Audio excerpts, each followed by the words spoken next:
બોપલમાં રહેતા એક બ્રાહ્મણ પરિવારને ખૂબ જ કડવો અનુભવ થયો છે। મેકડોનાલ્ડ્સ જે બોપલ ખાતે આવેલું છે, બિલકુલ જોઈ શકાય છે કે ત્યાંથી તેને વેજ બર્ગરનો ઓર્ડર કર્યો હતો અને તેના ઘરે જે છે તે નોનવેજ બર્ગર પહોંચ્યું હતું। એટલે ખૂબ મોટી ઘટના છે અને ત્યારબાદ જે છે ઓનલાઈન જે ફૂડ મંગાવ્યું હતું તેમાં વેજની જગ્યાએ નોનવેજ બર્ગર મેકડી તરફથી મોકલવામાં આવ્યું હતું અને અમદાવાદના બોપલમાં રહેતા ફૂડ ઓર્ડરમાં આ ગ્રાહકને કડવો અનુભવ થયો છે।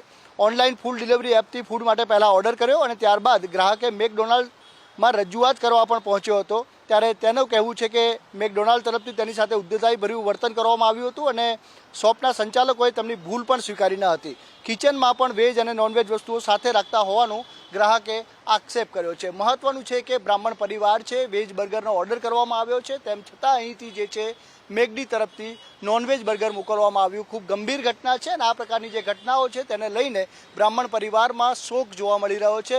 ખૂબ જ તેમણે આક્રોશ પણ વ્યક્ત કર્યો છે અને જ્યારે રજૂઆત કરી ત્યારે તેમને પ્રોપર જવાબ પણ મળ્યો ન હતો। ન્યૂઝ ગુજરાત ફર્સ્ટ તરફથી જ્યારે અમે પણ મેકડીના જે અધિકારી છે તેને મળવાની જે વાત કરી, તેમને આ સંદર્ભે ખુલાસો પૂછ્યો હતો ત્યારે તેમણે કહ્યું કે અમે કશું કહી શકીએ નહીં, પરંતુ ઓર્ડર મિસપ્લેસ થયો હતો તેવું તેમને ઓફ ધ રેકોર્ડ જણાવ્યું હતું। ત્યારે ખૂબ ગંભીર ઘટના છે અને પ્રશાસન તેને ધ્યાનમાં લે તે પણ જરૂરી છે।